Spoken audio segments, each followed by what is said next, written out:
Hello and welcome to Into the Shadows. I'm Melissa, and if you're new here, welcome. And if you're tuning in again, welcome back.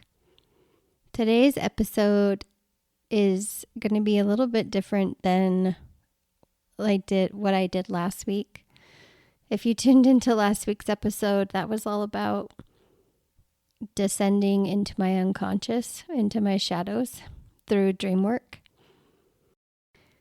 And that's going to continue. I have several more episodes that I want to bring forward around that healing arc. But today I thought I'd get on here and talk a little bit about where my shadow work journey started. There were several things that were the beginning of my shadow work journey, but if I pinpointed one thing, this was the very first thing that started to come online when I started to wake up. And it started with a quote. You know how a quote or a book finds you and it kind of sticks with you? Well, this was one of those quotes. It's a Joseph Campbell quote, and it's really simple. It's going to sound kind of elementary when I say it out loud, but the quote is, "Follow your bliss." And at the time in my life when I first heard that, I wasn't exactly a very blissful person. I struggled a lot with trusting myself and making decisions. Listening to my body wasn't something that was second nature to me. I was extremely numbed out and disconnected from being in an abusive marriage, and not to mention also coming from an abusive childhood when I was little. So when I heard that quote, "Follow your bliss," it intrigued me. And it stuck with me. And it wasn't until a really big decision that I made that quote came full circle. And I really started to understand the deeper meaning behind it. So when I was married, I went to a counselor, went to therapy. And it was there that I told my counselor after 3 years of marriage counseling that I wanted a divorce.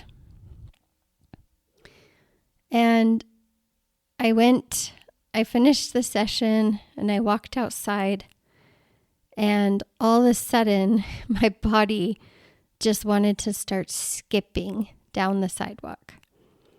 I mean, it was a freight train of joy and so much lightness in my body.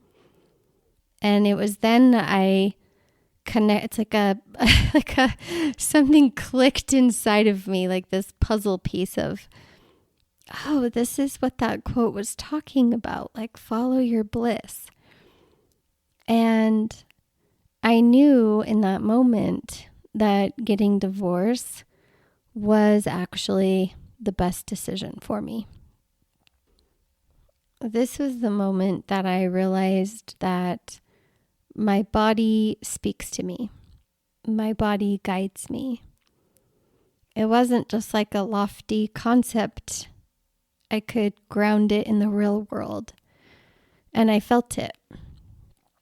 And for someone who had been numbed out for most of her life and checked out, that was a really strong epiphany for me. And then it made me think about the innate intelligence that the body holds around even just basic processes like breathing or beating our hearts, or when we get a cut and somehow our body knows to mend it. So I started to gain so much more trust in myself, and I used my body as kind of a tuning fork to guide me to where I needed to go and to help me make decisions that were really hard for me in my life at that time. In fact, that same decision to get divorced, the joy and the bliss left after that moment. And it took me several more months to finally get divorced and make that decision, because even after that joy and that bliss in my body, I went back to my old ways of second guessing and doubting. But it was really funny because I kept asking, like, please send that feeling back. Like, I just wanted to feel that all the time, just to kind of like keep confirming that I was making the right decision.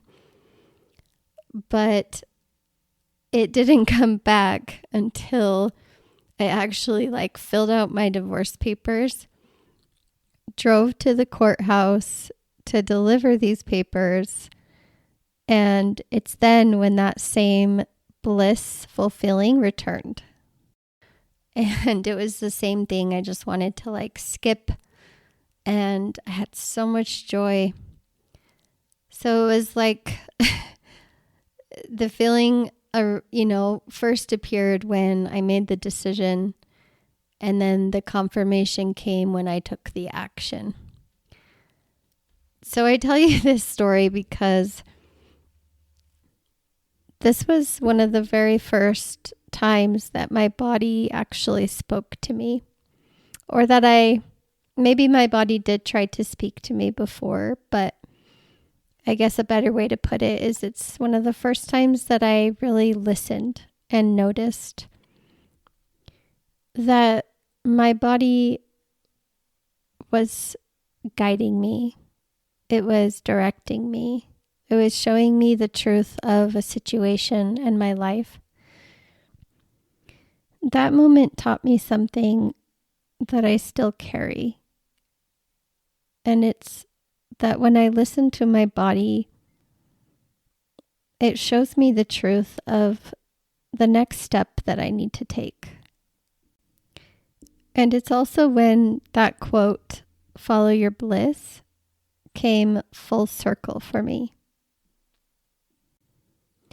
And I realized just how intelligent and wise our bodies are, and that they are guiding us through our sensation, through our emotions, through the way that we feel when we are around certain people or make decisions. And something felt a lot more at home in that moment for me. So today or this week, I invite you to notice and be present to what feels alive inside of your body. And if you don't notice anything that feels alive, if there's heaviness, notice that too. You can send compassion to that heaviness. But the more you stay present and the more you start to notice when you're around people or you make a decision, what is your body speaking to you? And I invite you to also give thanks. Give thanks to your body, to this deeper wisdom that carries you day to day, imperfections and all. That same kind of listening, that quiet noticing, is what opened the door for me years ago and started my path into shadow work. And I hope that by sharing my story, my experience, that maybe it will open one for you too. I hope you enjoyed today's podcast. And as always, thank you so much for listening in. I'm excited to share with you some more topics about shadow work and the things that really helped me on my path. Bye-bye.